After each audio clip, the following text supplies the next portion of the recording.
beraktivitas dan selamat menjalankan ibadah puasa anak-anakku sekalian, siswa-siswi SMA Muhammadiyah Karampel, baik itu kelas 10 maupun kelas 11. Semoga hari ini anak-anakku masih dalam keadaan sehat walafiat dan tetap himbauan pemerintah agar belajar di rumah, melaksanakan aktivitas di rumah dijalankan sesuai aturan yang berlaku selama masa pandemi COVID-19 atau lebih dikenal dengan Corona.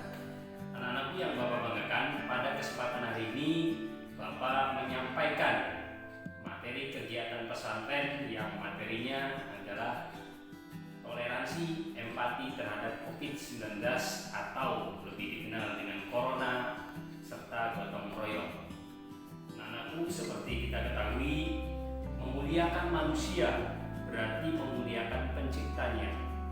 Merendahkan manusia berarti menistakan manusianya itu sendiri. Itu Bapak ingat perkataan dari Gus Dur, mantan presiden kita yang keempat. Dengan mengutip pernyataan tadi, sedikit banyak telah menggambarkan bahwa manusia ini sangat utama, sangat vital. Karena manusia landasan realiti sosial, khususnya dalam menghadapi pandemi COVID-19 ini. Pada masa ini, yang kalau kita lihat, dunia sangat terasa dengan wabah Corona ini, bahkan khususnya negara Indonesia yang sudah merebak. Permasalahan salah satunya yaitu yang kita lakukan, yaitu mentaati peraturan apa yang dilakukan oleh pemerintah demi untuk mencegah terjadinya korban-korban yang ada. Kita ketahui di media televisi banyak sekali penolakan jenazah Corona, banyak sekali keluarga yang menolak, masyarakat yang menolak adanya korban Corona. Padahal itu adalah sebuah salah kaprah, ya, karena mereka itu bukan teroris. Mereka adalah manusia sama seperti kita. Pemberitaan media yang selalu dibesar-besarkan. Padahal dalam kondisi periksaan ini diperlukan peningkatan nilai-nilai apa? Nilai-nilai empati yang lebih kita kerjakan. Nilai empati itu apa? Nilai simpati, nilai prihatin kepada korban tersebut. Bukan kita menghindari. Hal yang menarik untuk kita soroti dalam permasalahan ini adalah mendasar mengapa penolakan jenazah COVID-19 atau Corona tadi terjadi di masyarakat. Barangkali hal ini mencerminkan kita kekhawatiran, karena kita sama manusia, kita khawatir jadi korban. Minimnya informasi di dalam masyarakat dalam menghadapi pandemi ini itu bisa juga merupakan kita ketakutan. Distribusi informasi secara logistik terpadu berbasis riset mengenai segala hal yang berkaitan dengan COVID-19 yang dianggap perlu ini bertentangan dengan kebijakan umum, sebagaimana yang diatur dalam Undang-Undang Nomor 14 tentang keterbukaan informasi.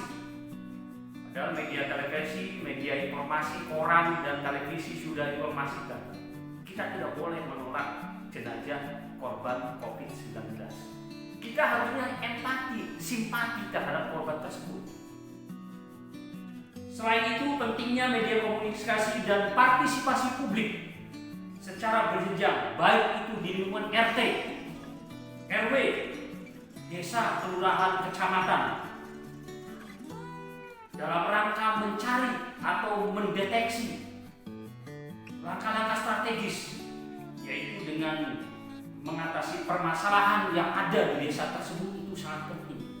Jadi anak-anak perlu diketahui, silakan kalau di antara desa kalian, kalau di antara keluarga kalian ada yang mungkin gejala-gejala seperti tadi COVID-19, laporkan kepada pihak RT desa yang terkait atau puskesmas yang terkait. Tidak menyembunyikan. Ini perlu yang namanya toleransi antar desa. Permasalahan ini yang kurang pada diri kita. Komunikasi, partisipasi aktif tentunya juga kita dapat terapkan pada desa kita, lingkungan sekitar kita. Budaya partisipasi harus kita terapkan. Jadi anak-anak mohon lebih aktif di desa. Tidak hanya diam dan di kamar diam. Budaya aktif itu yang kalau di pelajaran PKN-nya ada di kelas 11, budaya politik partisipatif. Anda harus bisa memiliki budaya seperti itu. Isu yang tak kalah pentingnya dari permasalahan ini adalah di mana kondisi negara kita adalah negara yang majemuk, negara yang heterogen, negara yang berbagai macam budaya, berbagai macam ras, suku, agama yang berbeda-beda, sehingga kita sulit untuk mendeteksi ataupun untuk mengatur masyarakat kita yang kalau kita lihat kondisi negara kita yang kita lihat, yaitu masyarakatnya yang heterogen bermacam-macam. Kehidupan masyarakat baik itu sosial, politik, budaya, ekonomi atau agama di masyarakat kehidupannya ada. Namun juga kita harus mempererat yang namanya persatuan dan kesatuan, komitmen bersama dalam meningkatkan strategi penyelesaian sesuai dengan konteks permasalahan yang sekarang ini, yaitu merebaknya COVID-19 atau corona. Kita tidak tahu kapan selesainya ini. Bagaimana strategi kita untuk mengatasi ini? Solidaritas bersama, komitmen dalam menghadapi pandemi ini, COVID-19 ini. Barangkali yang perlu kita terapkan adalah solidaritas merupakan salah satu kunci dalam menghadapi permasalahan ini. Atau mengamalkan nilai leluhur bangsa Indonesia, yaitu persatuan dan gotong royong yang kuat pada waktu masa penjajahan Belanda. Kita tahu kita tidak punya senjata apapun, tapi bisa mengalahkan penjajahan Belanda yang mempunyai teknologi canggih. Dengan tangan kosong kita bisa mengusir penjajahan Belanda. Itu yang kita terapkan. Di antara anggota komunitas yang mana keterlibatan tentu didasari dampak yang ditimbulkan COVID. Memaknai gotong royong, apa sih anak-anak gotong royong itu? Tentu anak-anak sudah paham pengertian gotong royong ini. Gotong royong lebih diartikan sebagai bekerja bersama-sama, tolong menolong, bantu membantu sesama lingkungan masyarakat. Apalagi kita lihat kondisi sekarang ini dengan merebaknya wabah corona atau COVID-19. Hal yang perlu kita tingkatkan atau kegiatan-kegiatan yang perlu kita tingkatkan di lingkungan sekitar kita, salah satunya yaitu seperti memberikan bantuan logistik tanpa memandang ras, suku, budaya, agama. Itu yang kita tingkatkan. Kalau anak-anak punya sedikit logistik, berikan pada korban yang merasa tidak mampu. Melakukan donasi di berbagai lembaga resmi. Anak-anak seperti kita ketahui, kondisi bencana waktu di Indonesia kita ada bantuan. Nah, untuk masa sekarang itu sama.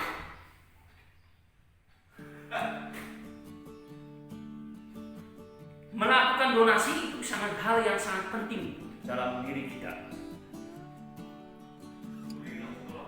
Nah, untuk yang lainnya seperti misalkan membudayakan hidup bersih. di kehidupan sehari-hari kita. Dan ingat, jangan lupa pembatasan diri atau lebih dikenal dengan physical distancing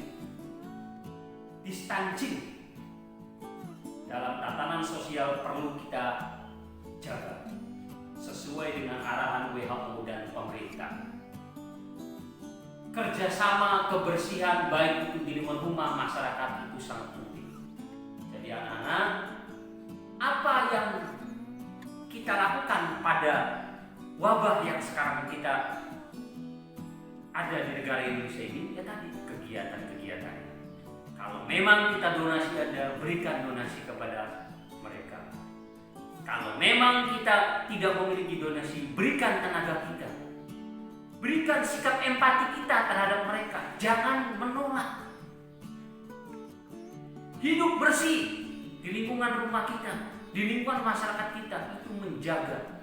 Dan jangan lupa juga anak-anak, tetap di rumah selama tidak ada keperluan. Kalaupun ada keperluan, silakan sesuai dengan anjuran WHO, memakai masker dan jangan lupa cuci tangan, hidup bersih.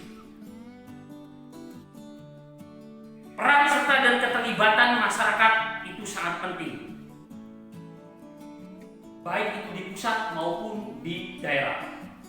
Ahli kesehatan, pendidikan agama, dan seluruh lapisan masyarakat diharapkan agar memahami dan ingat mengamalkan nilai-nilai gotong royong yang sangat penting.